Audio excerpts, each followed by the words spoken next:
Hi, everybody. I am Mark Graban, the VP of Improvement and Innovation Services from KaiNexus. And I'm Greg Jacobson, CEO and co-founder of KaiNexus. And we want to welcome you to episode 15 of our Ask Us Anything webinar series. We're going to talk for about 30 minutes. We've got a bunch of questions that have been submitted. Some of these questions that we have are going to carry over to the next Ask Us Anything that we are going to do in October. And I do want to make a quick plug real quick that our next presentation webinar is going to be hosted on September 21st.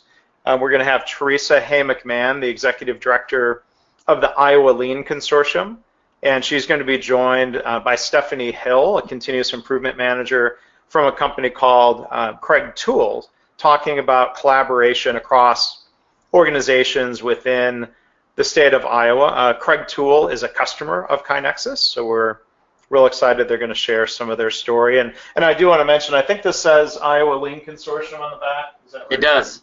Yep. This is an Iowa Lean Consortium shirt with a bad lean joke. It says, "This glass is not half empty or half full. It's twice as big as it needs to be." Love it. It's a different form of waste. In case the first question was, what is that T-shirt? We've covered that. I'm excited about the event next week. KaiNexus will be present at that as well. So we have more customers in Iowa than any other state except for one. It seems like Pennsylvania and Iowa are always battling for the 1 and 2 position. So we love the fact that process improvement and lean and continuous improvement are so strong there. Well done. I'm sure that that's no small part to the organization. So yeah, and so I would invite people to go check out iowalean.org if you want to learn about their annual conference and everything else. Can you buy that shirt on their website? Probably. I bought it when I was there at an ILC healthcare event recently. Nice. So I think they will have this. So before we get into process improvement questions, the format is Ask Us Anything. And today, actually starting right now, we are competing with this other live internet broadcast, namely the Apple announcement with Tim Cook and everybody. So we're competing against that. I'm going to go watch the recording or go start watching that after we're done here. But the question related to that, are you Apple users? Greg, do you want to touch on that first? I'm an Apple user. It's interesting. I became an Apple user because of digital cameras. Interestingly enough, I got my first digital camera in like 01 maybe or 02, and put in the program from the camera to manage the pictures, and I thought to myself, oh geez, I'm going to manage all these pictures, and then I'm going to get another camera that's going to have another photo managing app, and I'm going to have wasted all my time. So I actually got a Mac because they had iPhoto and Photos, and I knew that they would continue to refine that experience, and then I kind of backed into everything else. So it was kind of an interesting foray, somewhat in parallel to one of the reasons why I think people sign up with KaiNexus, because they know we're going to keep developing the platform and not have to wait for internal resources. But what about you, Mark?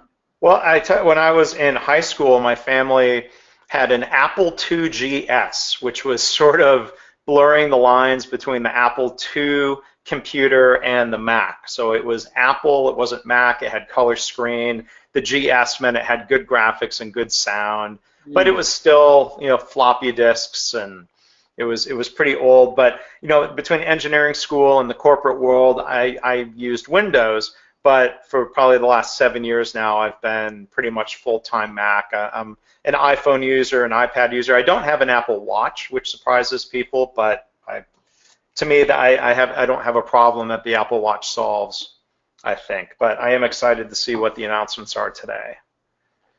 Almost as excited to see what we released at our user conference last week with our reveal of 2.2 in KaiNexus. But do you want to give any quick highlights about that? Oh yeah, that's great. So we had our biggest user conference yet. Was our 3rd annual user conference.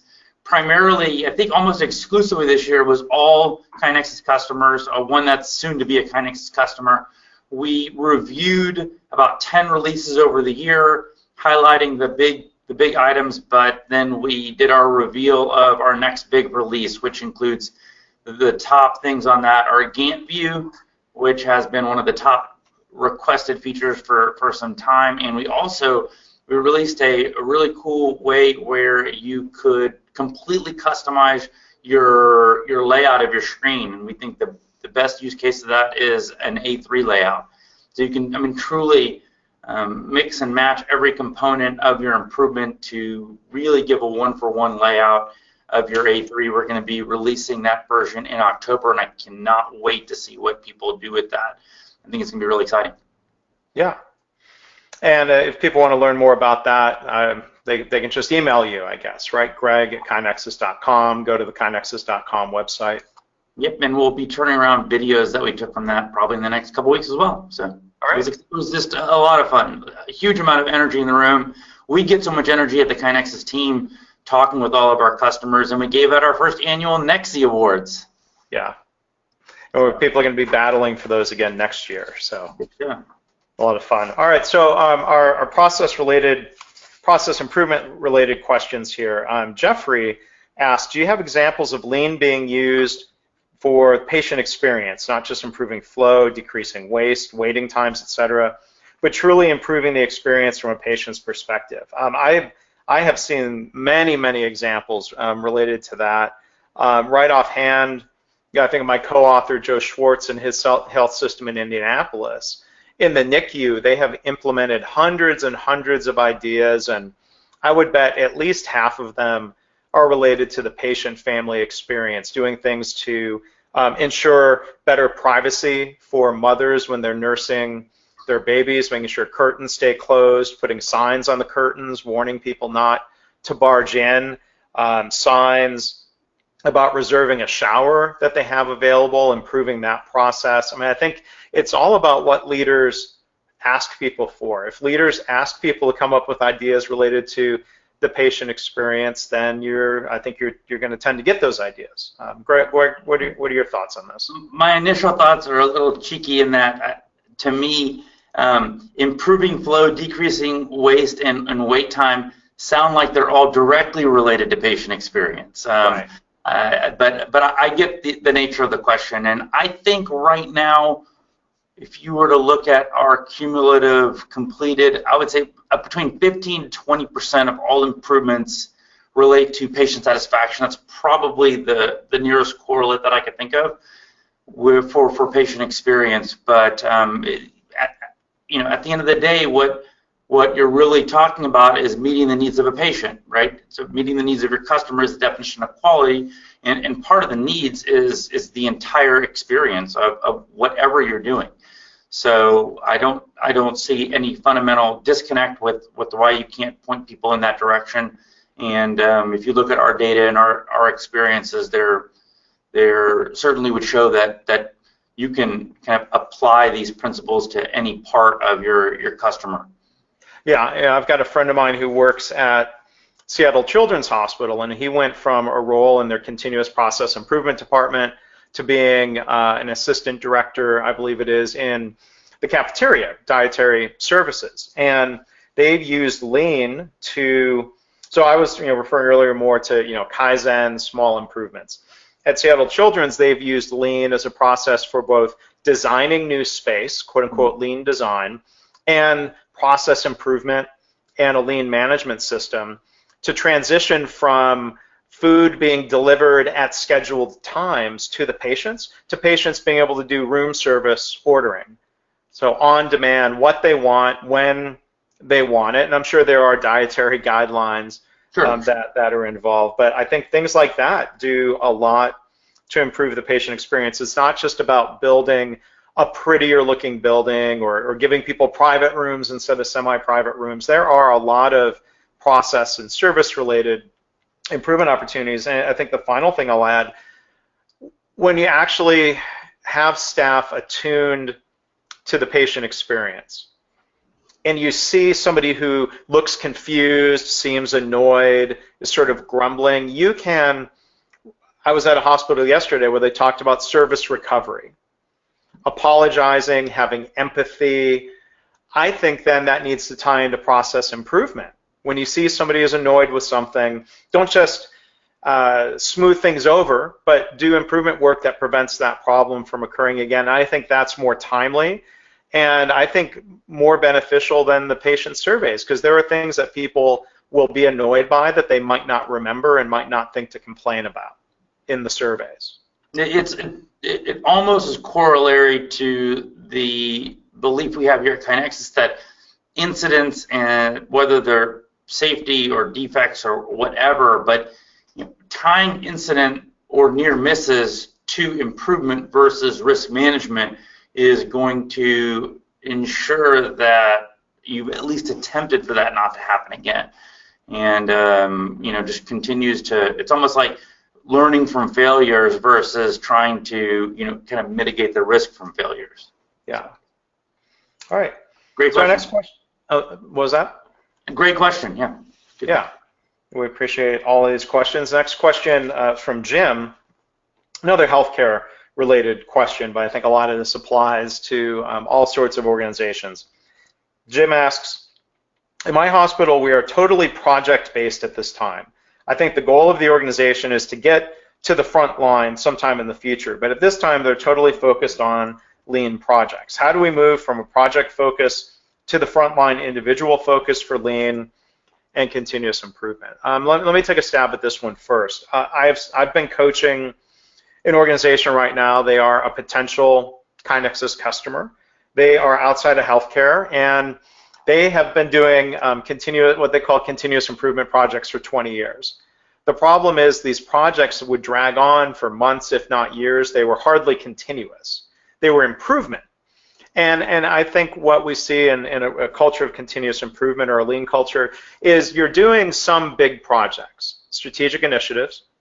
You're hopefully getting everybody at the front lines involved in identifying and solving small problems, Kaizen. Then you may have a middle band of Six Sigma Green Belt projects, rapid improvement events, Kaizen events. I think it's all of the above, and you use the right mode of improvement for the right problem. Not everything needs to be an event, not everything needs to be a big project, and I think organizations learn how to navigate all of that and decide, is something a small improvement that is kind of a just do it, or is it something where we need to charter an event or do an A3? So I think it's not either or, it's and the other point I would make is that I think whether it's projects or small improvements, hopefully it's all still a PDCA or PDSA, plan, do, study, adjust type process. Yeah, what do you think, Greg?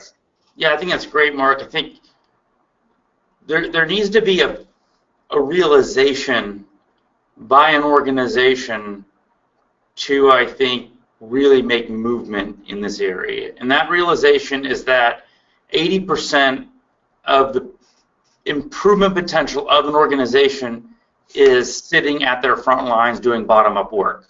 Right. That means that 20% is kind of at the top and can be really found when you execute top-down work really well. And when you look at organizations, you see that people and organizations typically have done the top-down stuff really well.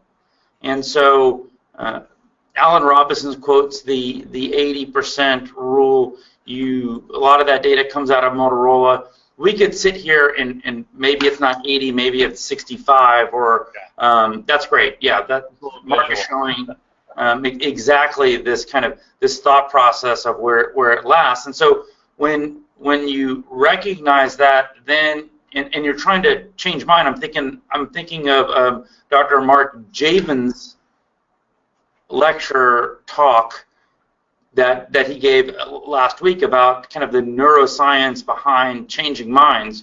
But the first point of that, and there's way too much for us to talk about in this, but the first point is to find common ground.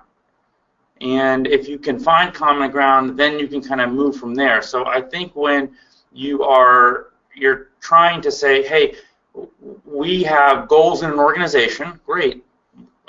We're going to deploy some top-down work on this.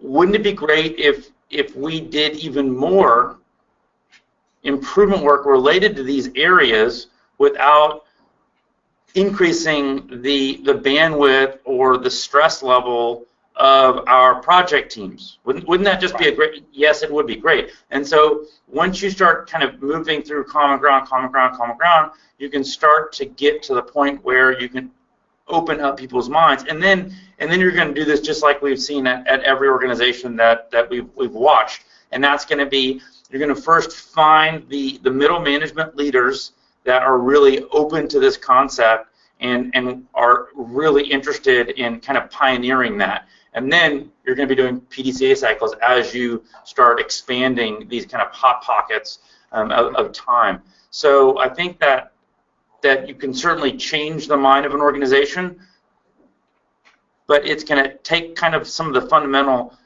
building blocks of changing the mind of an individual, right? Right. Yeah, and at the organization I've been coaching, they put some effort into thinking about how they were going to communicate this shift and improvement strategy to the organization. So they had executives involved communicating the desire, the expectation, the belief in employees that they could make a big difference through many, many small improvements. Right. And striking a balance, they didn't want to beat themselves up for their old approach, but there was a recognition that it had gotten a little too bureaucratic, and improvements that were small weren't really passing any sort of filter to be selected for a big project. So executives, their process improvement team, have been communicating with employees. They've been doing some pilots. They're doing proof of concept to show that people will participate and that it will make a difference. And now we're to the point to talk about some of their rollout strategies. How do they spread that methodology? Well, as we've been growing as a company, we're on a journey, right? We're on a journey with our customers in learning about how do you develop a culture of continuous improvement. Our focus happens to be how do we provide technology that accelerates that process. But one of the things that we have realized is that organizations are typically doing one of 5 things, and they ultimately need to try to do all of these 5 things to develop that culture. And that's going to be, bottom up, top down strategy, which in many ways was your pyramid that you were showing. And then it's also going to be, you have to teach your organization problem solving skills. Doesn't mean that everyone needs to be a black belt, but it means that everyone that is interested in learning advanced problem solving skills should be given the ability to make themselves better, and then probably every leader is going to have some core competency knowledge in how to think through solving problems. And then finally, you need to make sure that your KPIs and that your data is front and center so everyone can see, is my improvement work changing whatever KPIs you're looking for. And it doesn't mean you need to do all 5 of these out of the starting gates. In fact, we haven't really seen anyone that's done all 5 perfectly. It doesn't even mean that you have to start with the bottom up or you have to start with the top down. We've seen people kind of start with all of them, but kind of that's the goal that you're looking for, you're trying to move to. And so an organization is going to, it's almost like there's the deliberate practice when you're learning an instrument. You're going to do something to the point where it's like, okay, you got your chord progressions down. You now need to learn how to finger pick. Okay, great. It's going to be a little clunky at the beginning, but eventually you'll do it well enough and you'll develop another core competency in your guitar playing or your continuous improvement. And so, speaking of instruments, we'll throw in another Ask Us Anything question. I've got a pair of drumsticks sitting here off the side of my desk because I'm kind of getting back into the deliberate practice of drumming. And I did this a lot. Growing up, I was quite serious about music, and I'm happy to see I can still actually read music and play, and I'm not too terrible. I'm out of practice, but I can still do it. So if anyone was asking, ask us anything. I play drums and percussion. Did you ever play an instrument, Greg? I tried to learn to play the guitar in high school and failed. And then when I was in New Zealand in 2009, I became competent enough on the guitar where I could play some basic songs, and then about a year and a half ago, I finally picked it up again, and now I have really, I think, developed what Dewey would call a power, or the power of habit, his loop. And so I have now been playing pretty avidly for about a year and a half, and I'm at a plateau with teaching myself.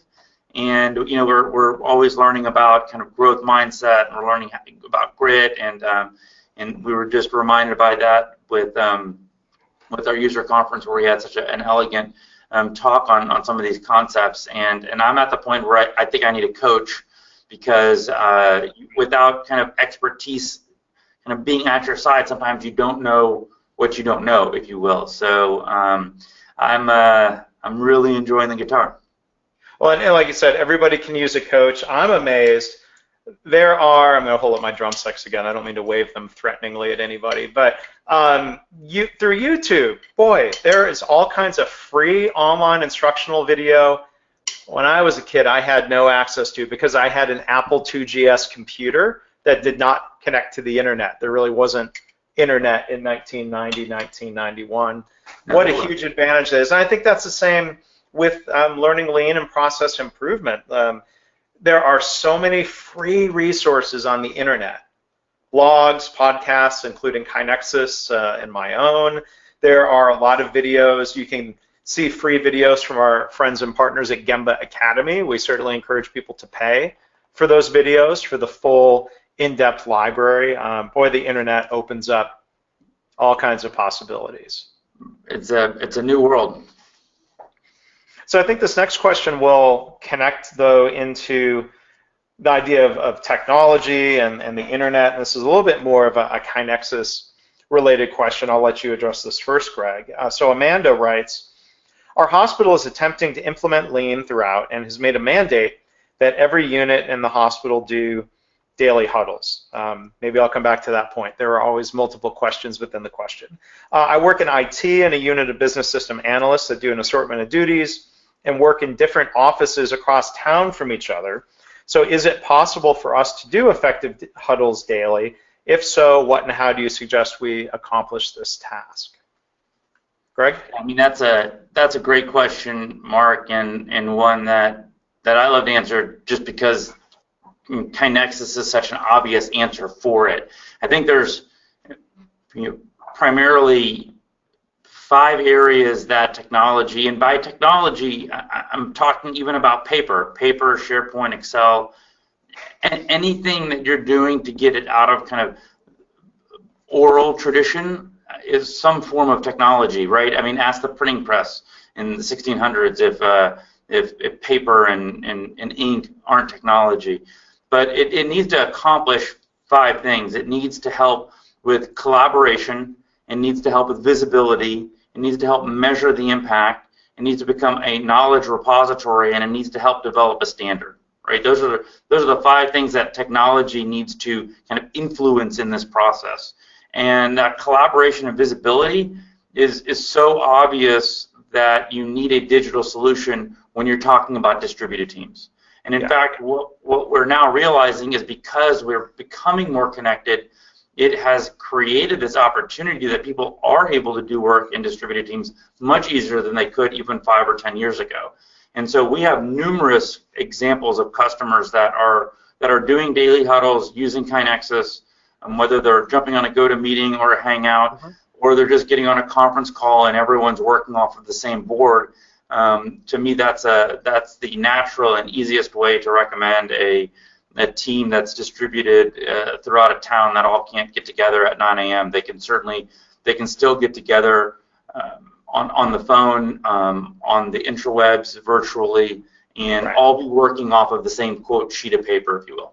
Yeah, and there's a problem to be solved, not just with distributed teams, but even people working multiple shifts who don't really cross paths. How can you huddle across not just separation of distance, but separation of time? How can you keep people on the same page? So I think there's a combination of strategies of face-to-face, web meetings, conference calls, notes, and things in a system like KaiNexus. I mean, for years, I've seen people have their shift pass down log where it's a physical binder and they're writing things. Well, we can maybe replace that with technology that's more effective in different ways. One other thing I wanted to touch on, though, we always talk about KaiNexus and technology being a solution to a problem. We don't want to go just push technology. I think the same is true, though, with Lean. We can ask, what problem are we solving? Why are we embracing Lean, practicing Lean, whatever term you might use? So my concern about the question is this idea of this mandate that we're all going to do huddles. And I've seen people get off track when they put the tool before the purpose. I mean, a mandate, everyone must have a board. Everybody must do a huddle. Everybody must have metrics. Everybody must log into KaiNexus. If people don't understand the purpose and the connection to what problem are they solving, how are they making work-life better, you might get compliance. You might get people going through the motions. I see boards that go up in hospitals that don't get used. I see people kind of going through the motions in a huddle. Why are you doing huddles? Because management told us to. And people are kind of crossing their arms and staring at their shoes and waiting for the mandated 10 minutes to be over. We can do better than that. I think when we start from why, it makes me think of the Simon Sinek book that I know Greg loves as well, and make sure huddles, Lean, continuous improvement, technology like KaiNexus, it had better be framed as a solution or a countermeasure to a problem that people care about. And I think that's what leads to success. Well said. So maybe we can squeeze in one more question. There's a whole group of questions I think we'll hold for our next Ask Us Anything, which is going to be on October 10th. To register for that, you can go to kainexus.com/webinars. Probably within the next day or two, we'll have registration set up for that. We'll cover a lot of those culture questions, but here's a question from Yvette. I understand that employee engagement, honesty, and openness, as well as management buy-in of the continuous improvement and Lean process are very important when conducting an improvement initiative. How would you deal with the scenario during an ongoing CI project when the mapped process revealed non-compliance issues that management would like to exclude from the scope of the project? So I guess my first reaction is, well, I hope somebody's got some mechanism for solving that problem, even if it's outside of the project. Is it some just do-its? Is it some smaller improvements? Is it a different initiative? I mean, if there are non-compliance, if there are issue scenarios where there's non-compliance with the standard process and that's creating the risk of harm or other sorts of problems, you might say, okay, yeah, we can't expand, we can't have scope creep of this project, but boy, somebody else there better be a process for getting that addressed some other way. Greg, what are your thoughts? I mean, I think that when I don't know if this will be a direct answer to this question, but when I see and I hear non-compliance, my initial thought is why? Right. Great question. Is the standard being asked to do not providing any value to the customer? Are people overworked? Do they not know what they should be doing? I mean, there might be a whole bunch of different reasons that there is non-compliance, and then I think there needs to be an emphasis of once the standard is set and agreed upon by everyone, there has to be a really good messaging of why. Why does this exist? Because we're trying not to cut the wrong arm off, or because we're trying not to ship a phone that has a bad processor in there, or whatever the reasoning behind it is. But oftentimes, I think when there are issues of non-compliance, one of two things is going to be found out. The thing that is being asked to comply with is no longer relevant and not really the way work is done now, or people simply didn't know what the standard was, and then when you bring it up, and so, I mean, the perfect example happened at KaiNexus 2 weeks ago. I mentioned we have a very particular way that we do meeting invites, where the word KaiNexus comes before the customer. So when the customer or the prospective customer looks at their invitation calendar, oftentimes the title gets truncated. So we try to make sure that KaiNexus is first, right? And so it oftentimes makes it more difficult for us if we're looking at a view of the calendar. We have to go and go, okay, who was it? But there's a very kind of customer-centric thought process behind that. And one of the people that had just, one of the newer people, they didn't just started, but I mean, they started about a year back, said, I had no idea we had a standard on how I should be creating invites. And I was like, oh, well, there you go. That's why he wasn't doing it. And then once we explained the why behind it, and Jeff Russell, our VP of Sales, was actually the one that kind of introduced this concept to me and really pushed for this. We then put it into our employee onboarding process. So we realized that's a training issue. We need to embed that, and we kind of articulated the why, and everyone's like, oh, that makes total sense. Yeah, yeah. And asking why is such a powerful question. I'm glad you brought that up. Looking for the reasons behind the non-compliance. It's not bad apples. It's not people not wanting to do their job properly, but I've seen so many instances, like you mentioned, people thought they were following the process, and it turns out they really weren't. That's a system issue. That's a training, communication, supervision issue, and important things to address. So we are out of our 30 minutes. Unbelievable. Yep. It goes quickly.